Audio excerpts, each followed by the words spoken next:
Ողջույն սիրելի հետևորդներ, այսօր աշխարհը քեզ մի բան է սովորեցնում, ուժեղ մարդը ոչ ոքից օգնություն չի խնդրում, մի վստահիր ոչ մեկին կամ ամեն ինչ ինքդ արա, բայց հիմա պատկերացրու մի տեսարան, աշխարհի ամենամեծ առաքյալներից մեկը, հարյուրավոր եկեղեցիներ հիմնած մարդը, հրաշքներ գործած մարդը,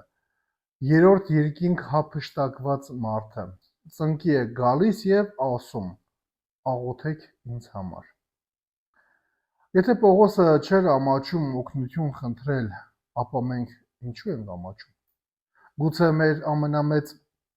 թուլությունը ոչ թե խնդիրներն են, այլ այն հպարտությունը, որի պատճառով լուռ տանջվում ենք։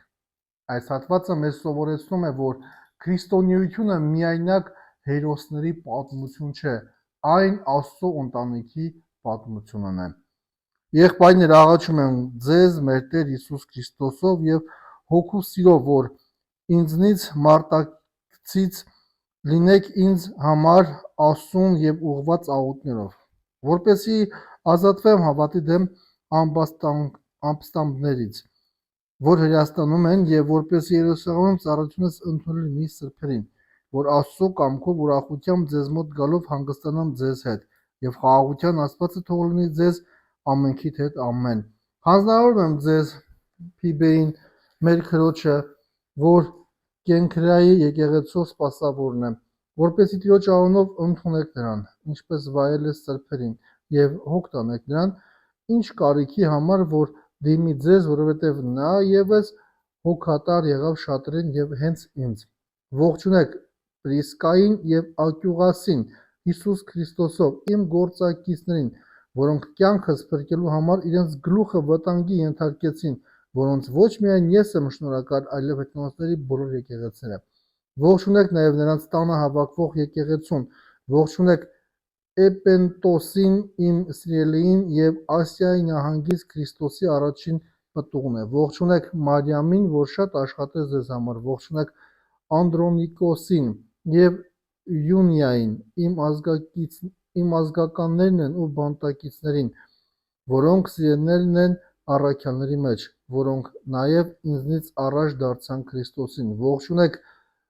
Ամպիղիային, Տիրոջով իմ սիրելիին, ողջունեք Ուրբանոսին, Տիրոջով իմ գործակցին, և Ստաքեսին, իմ սիրելիին, ողջունեք Ապեղեսին, որ ընտրյալ է Տիրոջով, ողջունեք նրանց, որ Արիստաբուղոսի ընտանիքից են, ողջունեք Հերոդիոնին, իմ ազգականին, ողջունեք Նարկիսոսի ընտանիքի անդամներին, որոնք Տիրոջը հավատացին, ողջունեք Տրիփոսին և Տրիփոնին, որոնք աշխատեցին Տիրոջ համար, ողջունեք սիրելի Պերսիդեին, որ Տիրոջ համար շատ աշխատեց, ողջունեք Ռուփոսին, Տիրոջով ընտրյալին և նրա մորը, որ ինձ էլ է մայր, ողջունեք Ասյունկտրիկոսին, Փղեգոնին, Երմասին, Պատրոբային, Երմեսին և նրանց հետ եղող եղբայրներին, ողջունեք Փիղողոգոսին, Յուլիային, Ներեոսին և նրա քրոջը Ողիմպասին և նրանց հետ եղող բոլոր սրբերին, ողջունեք միմյանց սուրբ համբույրով, Քրիստոսի բոլոր եկեղեցիները ողջունում են ձեզ, ամեն։ Սիրելի բարեկամներ, աղոթեք ինձ համար, առաքյալը չի ասում, ես առաքյալ եմ, ձեր աղոթքների կարիքը չունեմ, նա ասում է, պայքարեք ինձ հետ աղոթքներում, ուշադրություն դարձրեք, նա աղոթքը կոչում է պայքար, սա պատահական բառ չէ, աղոթքը հոգևոր պատերազմ է, այն փոխում է մարդկանց, բացում է փակ դռներ, ուժ է տալիս հոգնածներին։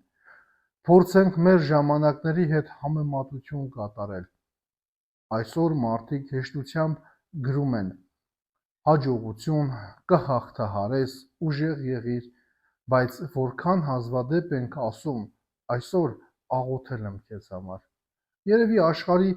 ամենաարժեքավոր նվերը հենց սա է։ Սուրբ Հովհան Ոսկեբերանն ասում է, եթե Պողոսն աղոթքի կարիք ուներ, ապա չկա մի քրիստոնյա, որը կարող է ապրել առանց մյուսների աղոթքի։ Որպեսզի ուրախությամբ գամ ձեզ մոտ, առաքյալը գիտի, որ իրեն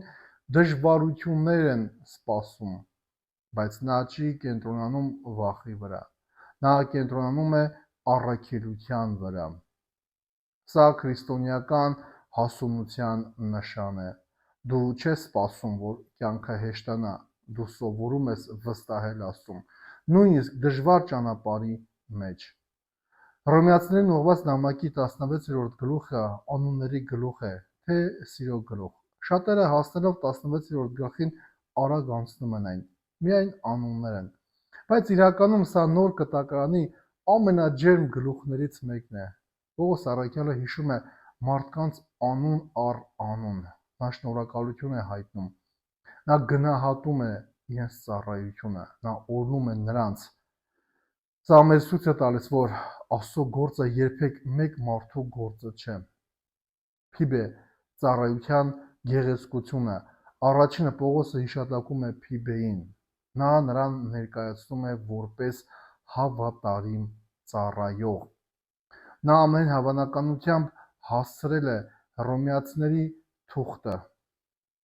Պողոսը նրան վստահում է այդ կարևոր առաքելությունը։ Սա հիշեցնում է, որ Աստծո թագավորությունում մեծությունը պաշտոնով չէ, այլ հավատարմությամբ։ Սուրբ Օգոստինոս Երանելին գրում է. Աստված չի հարցնելու, թե որքան հայտնի էիր, այլ որքան հավատարիմ։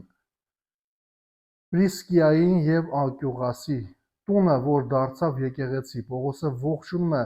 Պրիսկիային և Անկյուղասին, նրանք ոչ միայն հավատացին, նրանք իրենց տունը դարձրեցին եկեղեցի, այսօր շատ մարդիկ տունը դարձրել են հյուրանոց, բոլորը գալիս են միայն քնելու, բայց քրիստոնեական տունը պետք է լինի աղոթքի վայր, խաղաղության վայր, ընդունելու վայր և վերջապես սիրո վայր։ Մի այսպիսի հարց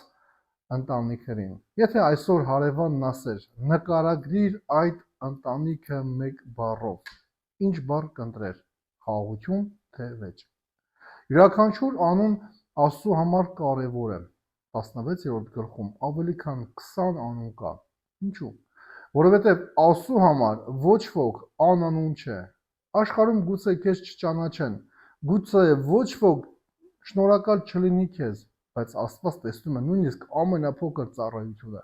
Մի բաժակ ջուր, մի այցելություն հիվանդին, մի գաղտնի ողորմություն, մի անկեղծ աղոթք։ Սուրբ Եփրեմ աստորեն ասում է. Աստված չի մոռանում այն անունները, որոնք մարդիկ մոռացել են։ Պողոսը անընդհատ ասում է. ողջունեք, շնորհակալ եմ, սիրելի համագործակից։ Ինչու՞։ Որովհետև գնահատանքը նույնպես հոգևոր առաքինություն է։ Եթե արդի ժամանակների հետ համեմատություն կատարենք, ապա կտեսնենք, որ սա մեծ խնդիր է, այն, որ մենք արագ քննադատում ենք, դանդաղ շնորհակալություն հայտնում, արագ նկատում ենք սխալը, դանդաղ նկատում ենք նվիրվածությունը։ Եթե Պողոսը ժամանակ գտավ գնահատելու մարդկանց, ապա մենք էլ պետք է սովորենք ասել շնորհակալ եմ։